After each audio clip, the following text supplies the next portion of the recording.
Well, man, thank you for joining me this morning. It's been a lot of fun getting to know you, getting to work with you, and so when I had a chance to block out some of your time and catch you in town, I thought it'd be fun to get you over to the hangar and do a podcast. So appreciate it. Yeah, no, I appreciate the invite onto the show. Happy to be here.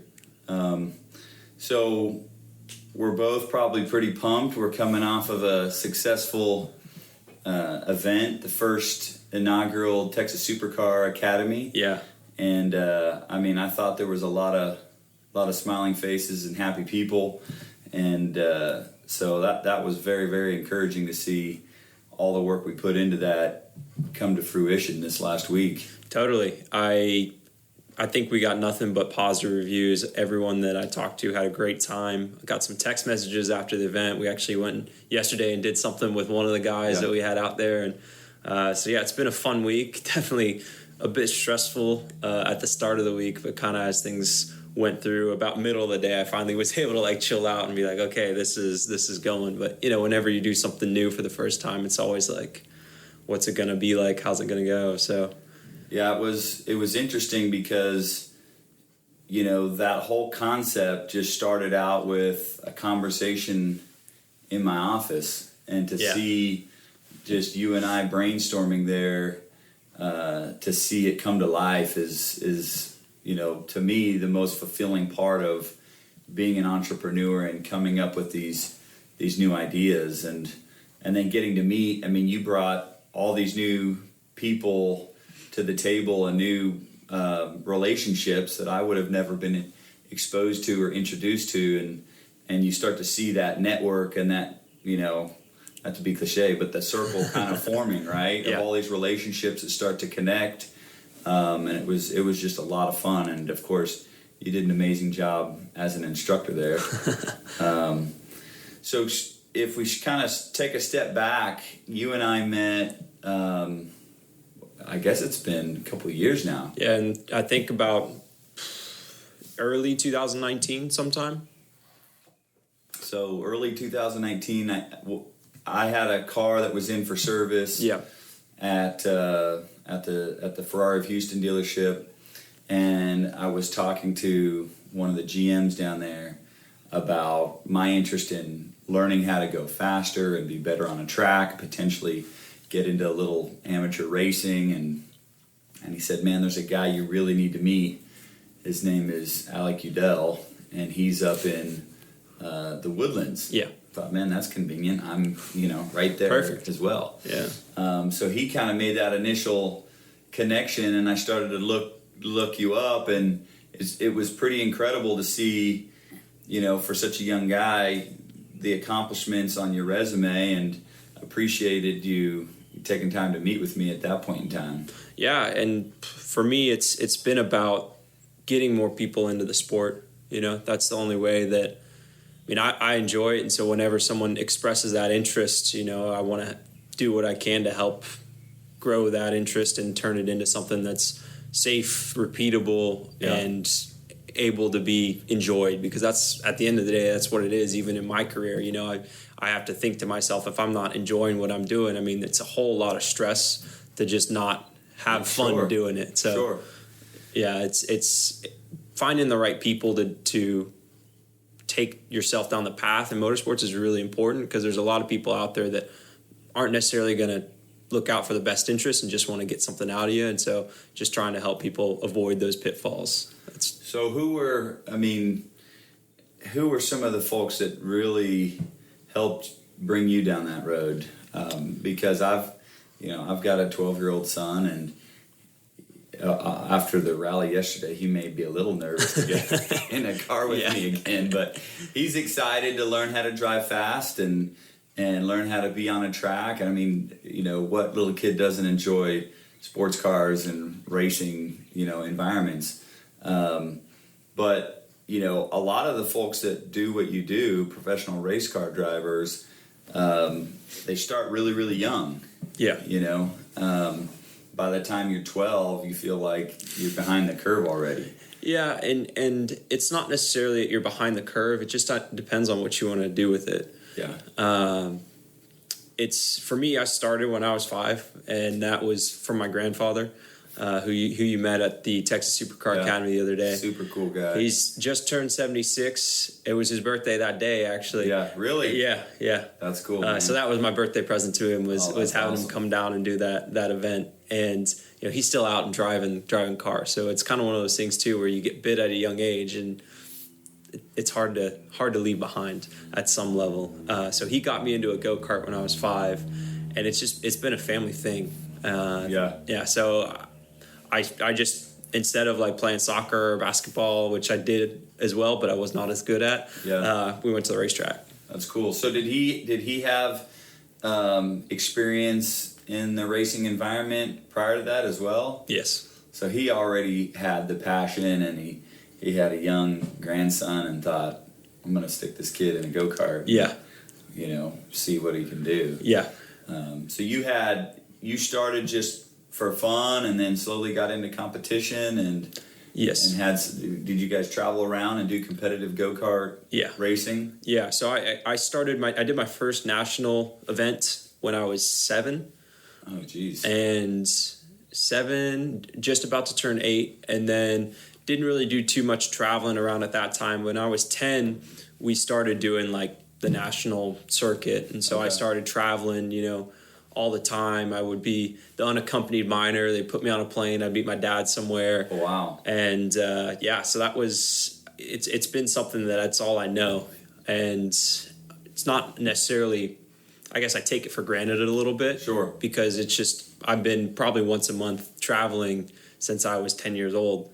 That's incredible. Yeah, and it's you give up a little bit of that childhood, at that time, and you're a bit of it is kind of like my dad and my grandfather kind of saw that, like, hey, I had this passion that was shared with theirs, and so it made them double down on their passion, and then I was kind of all in, and there were times, of course, where I had to be pushed, to kind of get the potential out of me that I had. But I had a great coach in Stuart who we ended up opening up a business with, a go-kart shop, and then I would work in that shop in the summers or on the weekends. Kind of when I was like 13, I started working in our shop where we were running a business kind of to support the racing side of it, because there's no getting around it. It's not cheap no matter what you're doing in motorsports. And so to help offset the cost of the racing, we had a business that I was working in. So I was coaching people starting when I was like 14, 15,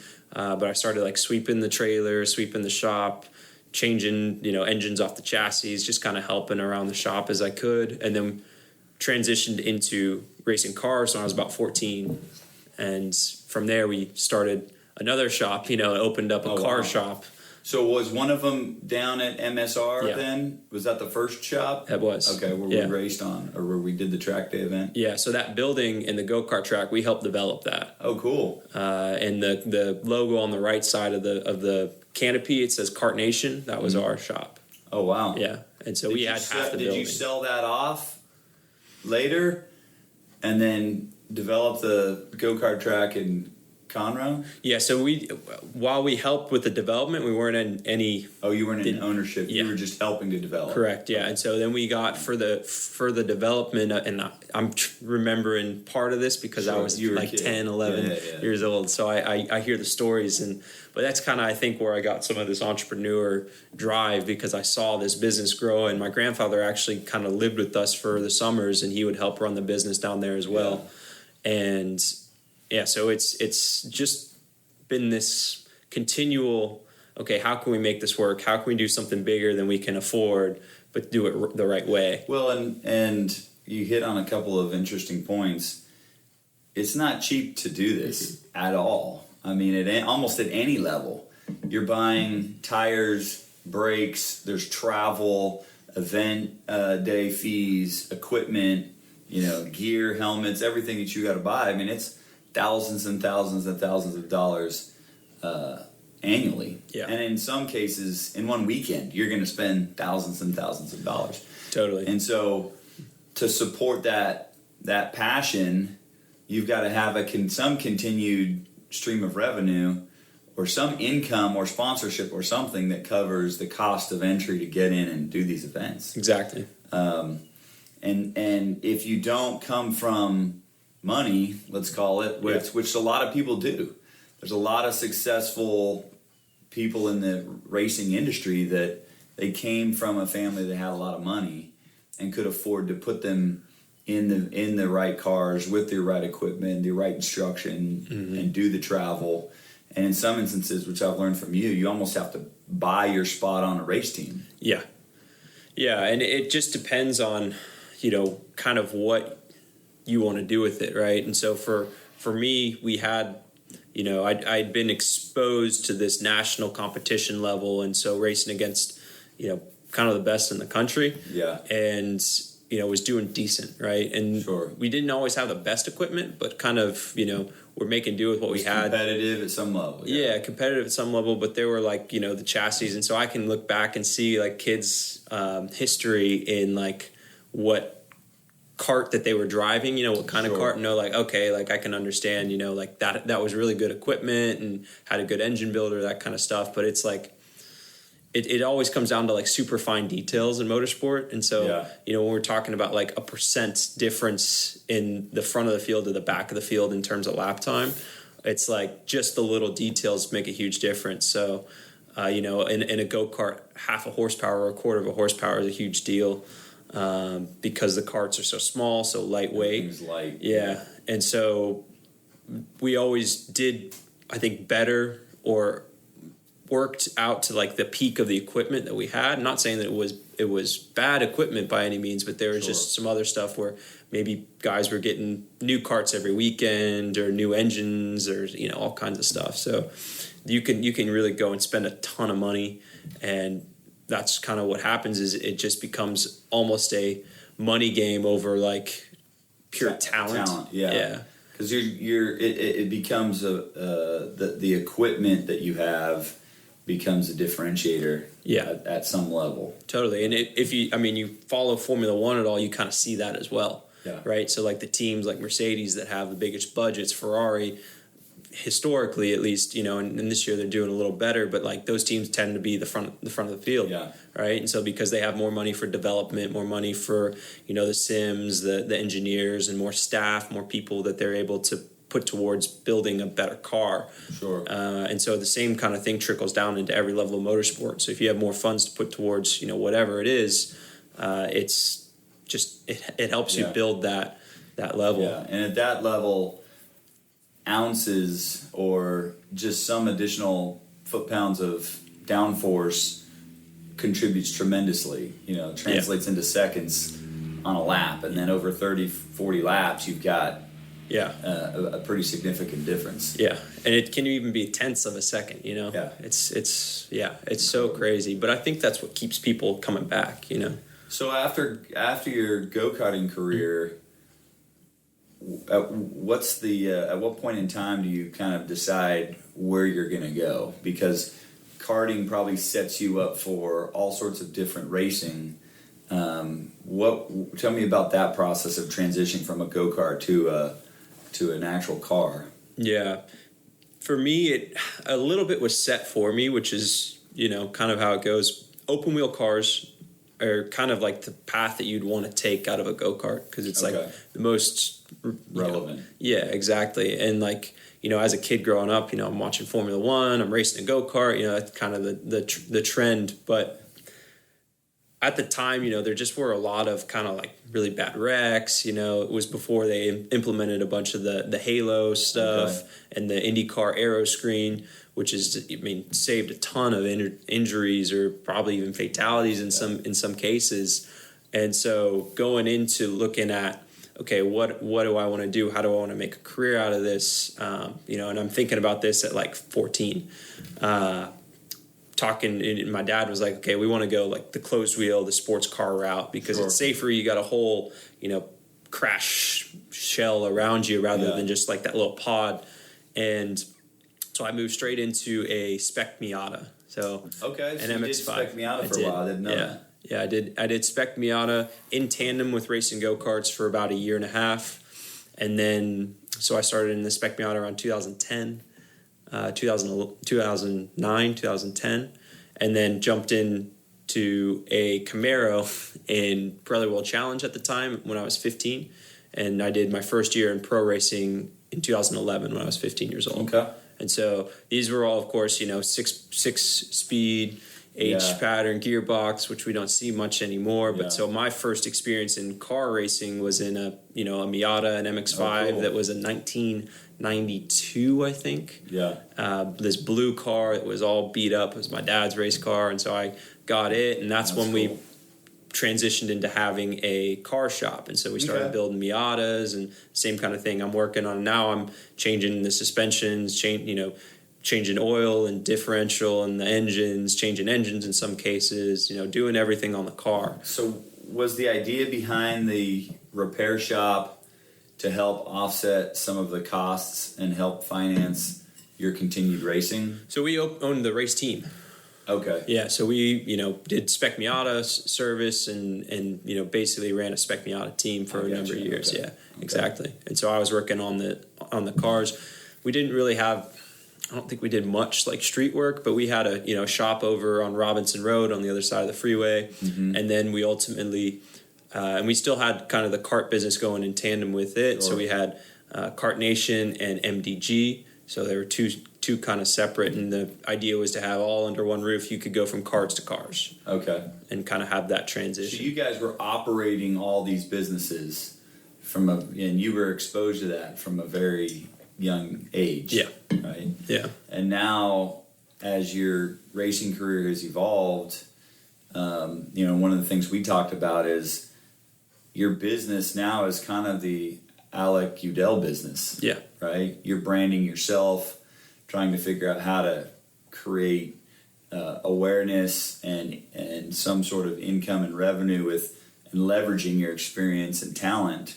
And it's been amazing to listen and from you about how much entrepreneurial spirit it takes to piece all this together. Because you're constantly reaching out for sponsorship and selling the team and selling the benefits and looking at a different angle to create funding, because there's not just someone stroking checks for you to get into whatever team you want to go race. Yeah. Yeah, exactly. And it's kind of always been that way, except for maybe when I was in go-karts. Yeah.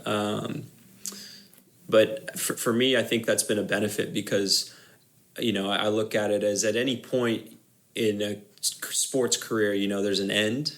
Right. Yeah. And so I'm not looking to see like what's that end, but you've got to transition into something. And so kind of building that in tandem with like building the career right now, I think is a benefit, because a lot of the guys that you see in sports car racing, are entrepreneurial. And so while I've been exposed to it in terms of like the racing business that we had in the race shop, I've also been exposed to the guys that have been successful in their businesses and now are able to afford to go racing. Yeah. So you get to meet with these people, network with them, and learn from them as well. Exactly. Cool. And that's like how we met, right? Yeah, exactly. Yeah. What's interesting has been watching just in these 2 years, the development, from you as an entrepreneur. But also, as we met several times in my office, I've kind of pushed you to ask you questions about what do you really want to go do? Where do you want to take this? Because there's all sorts of things you could do with your career right now. And your response always gravitates right now back to, I want to drive. Yeah. I want to, and your passion for really being a driver is incredible. And it shines through, which I think helps the people who are attending a class or being around you to really feel the passion for driving and the authenticity of it. I imagine that there's a lot of people who, after doing this for 20 years, they're kind of jaded. Yeah. Right? They're kind of done with it. They're frustrated with it, or they don't really have the passion, or whatever sport, right? Like, kids that grew up playing baseball or golf or doing whatever sport, at some point in time they're just done with it because they've done it so much. Yeah. But you still have that real passion for getting out, being competitive, and driving. Yeah, and I liken that to, I think, like anything that you do that's difficult, right? Like you got to push through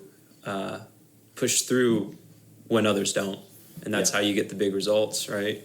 Exactly. And so I'm learning that, and I think a lot of that comes from like the entrepreneurial stuff, where it's like all you can do is keep going forward, right? At this point, I've decided like this is what I want to do, and if I don't see it to the end, like I'm always going to wonder like, well, okay, well, what if I did that? Mm-hmm. And so just keep working and keep getting like a little bit better every day, and things keep happening. So I'm not going to stop. It's pretty incredible how that forward momentum or that drive to just take another step, you know, can ultimately result in some pretty incredible accomplishments. I get asked all the time about my business or businesses and how did you do it? What was the secret? How did you plan for it? And you want to have some really creative, innovative secret recipe answer, but there's not, right? And the other folks that I've interviewed, you know, they kind of share the same thing. They just went to work, you know, they worked hard, and you put the effort in that others maybe aren't willing to do, you know, and you're willing to grind through adversity and challenges and just keep going. And in some sense, that challenge and adversity and overcoming it is part of the enjoyment of achieving and the process. Yeah, right? You get addicted to that a little bit, where it's like, okay, you get whatever it is, the dopamine hit after you overcome something that's a little difficult, and you're like, all right, cool, let's do it. Yeah. I did that, now I can do something bigger even. Yeah. I mean, for me, one of the things I love about construction is I get to see a building coming out of the ground. Yeah. That's awesome. There's a very tangible, physical result to your work, right? You get to see results taking place. And it's not hard to see when you do have results or when you don't have results, because I can walk on a job site a week later and stuff's either coming out of the ground or it's not coming out of the ground. Yeah. You know, it doesn't take a rocket scientist to know that we should be going up right now, and we're not. So what's the problem?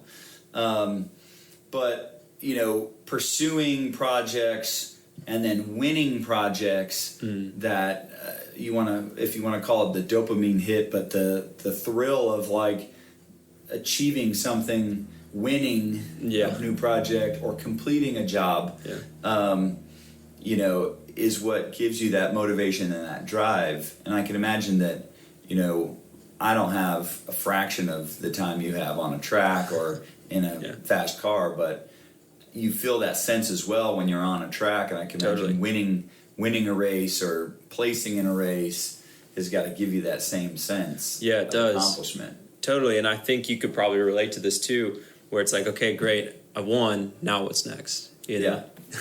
Yeah. I think this idea that at some point in time, an entrepreneur or even you look at athletes that they wake up and say, I'm done, I'm satisfied, I've accomplished everything I want to accomplish.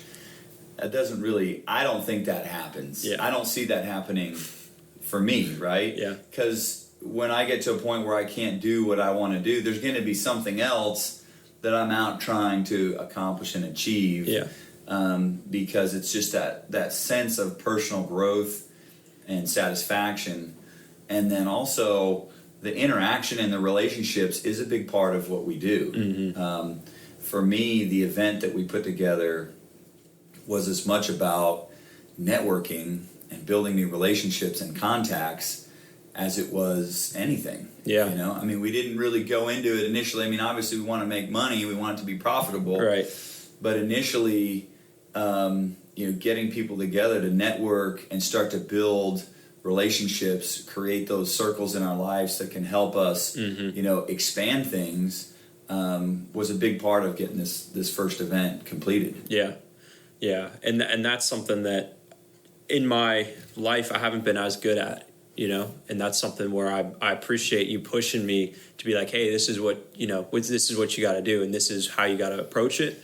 because getting people together and having a good time is how you make friends. And I, been listening to all kinds of like entrepreneur podcasts and everything, and your podcast as well. And it's like, okay, if you can make a friend, you can make a sale, right? And so if you can get people together and have a good time, then you've got, that customer for life, or that person that like, whenever they think racing, they're going to be like, oh, Alec, you got to talk to this guy. Yeah.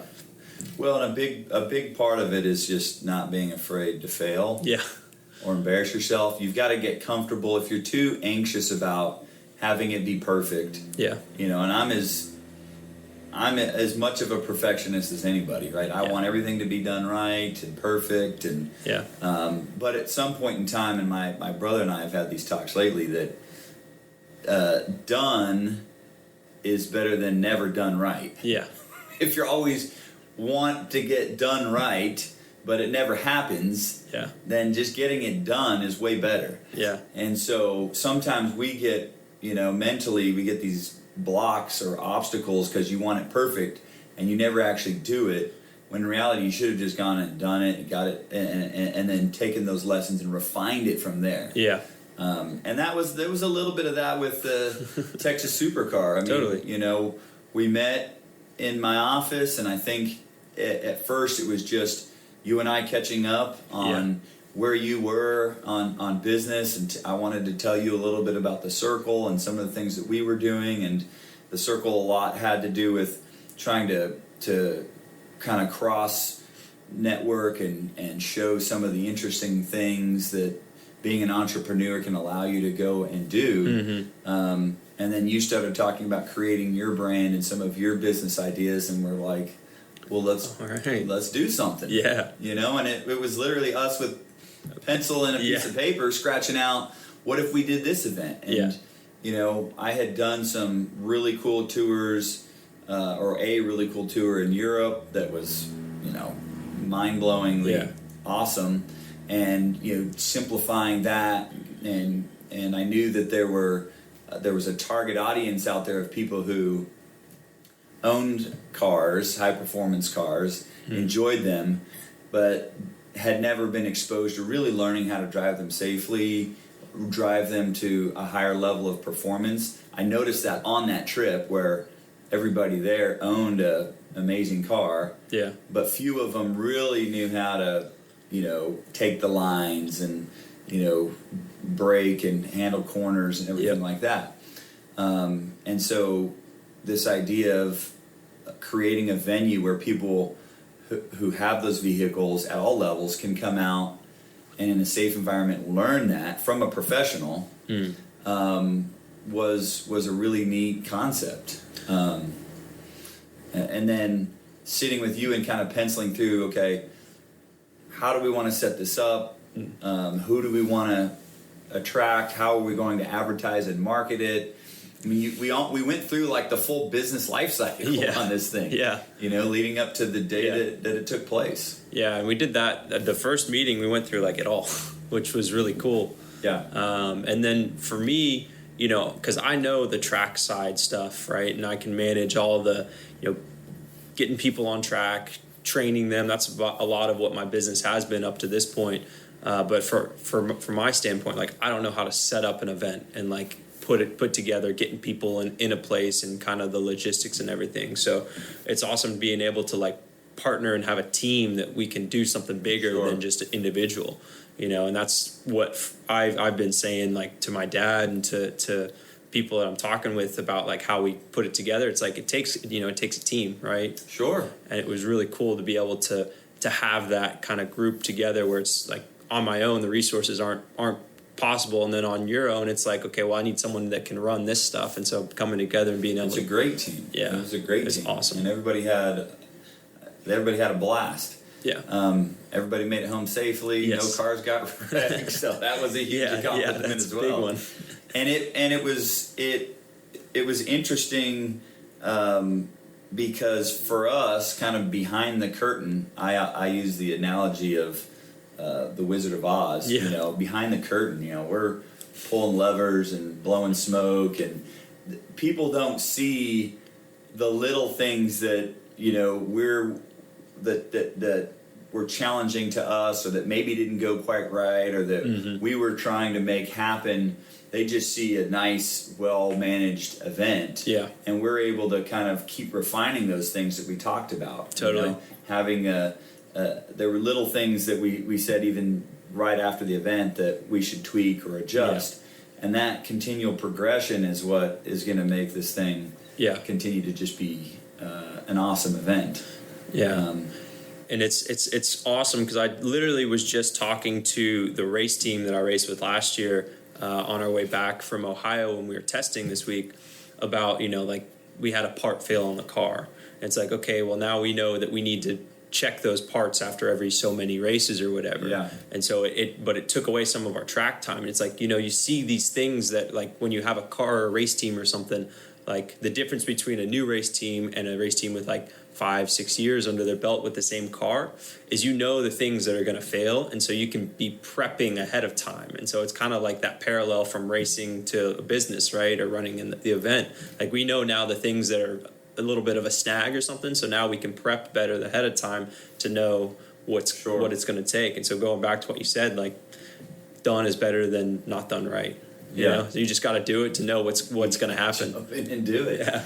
And we had some weather that postponed the first event, or anticipated weather. It ended up, I think, being like a beautiful day. Yeah, but it was a beautiful. It didn't hurt my feelings that we had to push it, and everybody responded accordingly. Yep. But giving us that little bit extra time helped, I think, to get all the pieces in place so that when we got there, we had food and marketing and the agenda is sorted through. We refined the course, and I'm looking forward to getting the feedback from everybody, because getting the user's perspective and implementing that back into the product is really what I think is going to make this thing amazing. Yeah. And again, honestly, I love being on the track, and I loved listening to the course, but what I enjoyed the most was just meeting all these different people, because a lot of them are entrepreneurs, they're business owners. I think almost everybody there owned their own business, or had some desire to be a business owner and an entrepreneur. And so, while we're at breakfast and lunch and breaks, we're just kind of exchanging ideas and getting to know everybody, and that is sure to open doors for us, but also for them. Yeah. It's a forum where people that can afford to go spend a day on a racetrack can talk to each other and network and share each other's resources. Yeah. And then ultimately, 2 days later, we're all meeting with new people. Yeah. Having breakfast and getting in our cars and, probably driving faster than we should through the national forest. Yeah. But still an incredible event, and just a lot of fun. So I think the Texas Supercar Academy has been the theory has been proven out in the first event. Totally. And I'm looking forward to, honestly, many, many, many more events. Yeah. I think that we've got a lot of witnesses that can say, and attendees that can say this was incredible. Yeah. There were probably people that showed up that thought, because they've driven a lot on the road and they've rallied and they've got these amazing cars, that they could just show up on the track and destroy everybody. Yeah. And then I saw some realizations taking place, because we kind of broke the groups up into group 1 and group 2. Yeah. And then as the day went on, there were people that kind of maybe moved from group 2 to group 1. Yeah. The group 1 got a little bigger. Yeah. And the group 2 got a little smaller. Yeah. And that was good. That's what we wanted. Exactly. We wanted people to have some self-awareness, and realize, hey, these are my limits. Yeah. And you see that probably in racing all the time, where if you don't recognize what your limitations are, or the limitations of your equipment, that's where you get into trouble. Totally. And I think it's it's very humbling, when you get out on a racetrack and you're expecting to be somewhere that you're not. because, I mean, especially when you get to a race weekend or something, like the results are right up in front of you. You can't hide from them. And if the people that I've worked with that maybe try to do that, they don't stick around a long time, because you can't really get onto a track and have a huge ego, because there's always someone quicker. There's always someone that can spend a little more money. So you just got to continuously be learning, developing your skill and pushing more. And so that's kind of the mentality that I brought into this, is like, hey, doesn't matter how fast we're going today. All we're working on is building skill that you can pick up and take anywhere that you go, because it doesn't matter how fast you can get around this track. It matters how fast you can go around every track. Yeah. So even if like something that you do kind of works here, it may not work everywhere. So we want to make sure that we build that foundation really strong, so that we can, then progress forward. And there's a lot of analogies between racing and owning a business. Yeah. I think that you could be at the top of your career path within a company, within an organization, and then step out to start your own firm and anticipate that you're just going to go from 0 to 60 and nothing. Yeah. And you don't all the time. You got to, you've got to learn. There's lessons. There's no, there are a lot of, how to run a business for dummies, but there's really none that fully prepare you for going through and owning a business and having employees and all the different challenges that go with it. And just like on the racetrack, guys like you and other folks that have experience racing and have learned those lessons, when somebody like me shows up and I don't really know what I'm doing, having that mentor that can help walk me through everything from this is how you prep your car to this is how you enter and exit the track to the fundamentals of how to actually drive the car on the track. Yeah. Slowly helps you get better and and gain more confidence. And the business world is like that as well, I think. There's a lot of people who look out for people who want to step out and own their own business. That's how we grew. Early on, people said, hey, this guy's willing to step out of his comfort zone and put everything at risk and go start a business. We're going to help him out. And people called and they counseled and they gave advice. And it helped us grow to be a successful business. And I think that on the racetrack, it's the same way. People see somebody new that's willing to put their car on the track or drive it a high rate of speed. They want to coach them and counsel them. Totally. And bring them along. Yeah, and that's exactly how I approach everything in terms of like racing, and I guess in business as well. Is like I want to support people that are willing to step out and take that risk. Yeah. And on the racetrack, the risks are a little higher. Sure. I mean, in terms of injury or something. Definitely. And so making sure that people know what they're getting into and aren't reliant completely on the car to drive itself around the track. Sure. Yeah. So let's shift forward now. Totally. What's next for Alec Udell, race car driver? Where do you want to go? What are some of your aspirations in the racing world? And then we'll talk a little bit about the business world. Totally.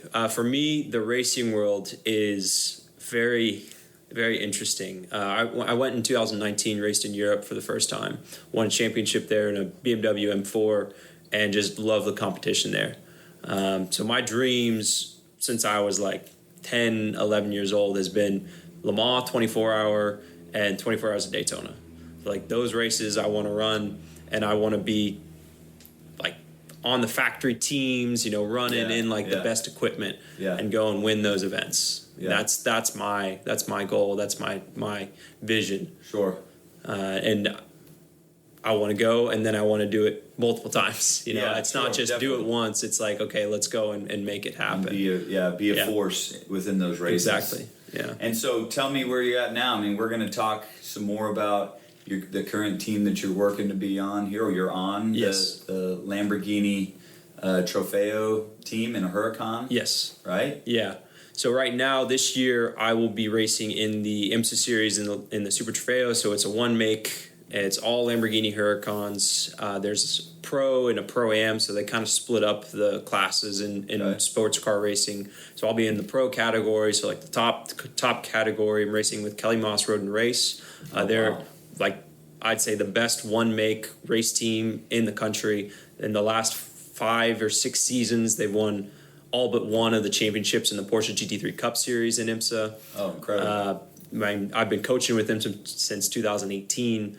It's a great organization. We're partnering on a online driver academy as well that I've been developing over the last couple of years, and then we just kind of came together. It was one of those things where it's like they're trying to do it, I'm trying to do it. Together we could do more than separate. Sure.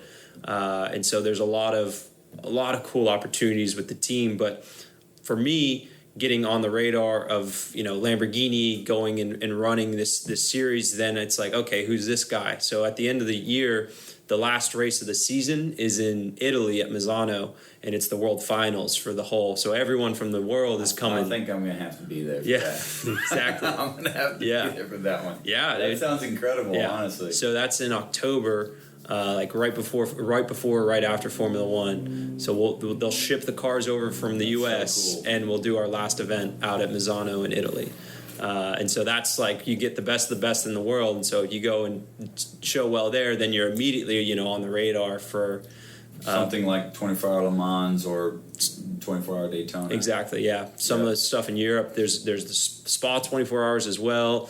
In Belgium, that's another one. Like I want to get into endurance racing at a professional level and get paid to do it consistently. That's where I'm going for. And then alongside that, building the stream of income, like the coaching businesses, the supercar Texas Supercar Academy, so I can have always be able to do something. Well, I think you said it earlier in the discussion here. Every athlete at some point in time reaches the end of their career.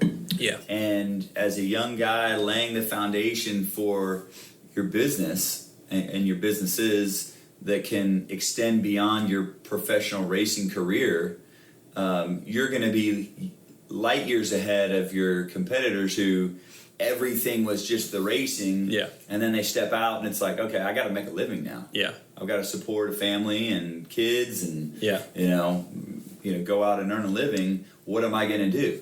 And if you've got all these things set up and structured and you've learned how to piece things together, you're going to just continue to have success. So yeah, and I think we're seeing, like, in terms of like professional athletes, it's happening more and more now, where even guys in like the NBA, the NFL are starting businesses in tandem with their careers.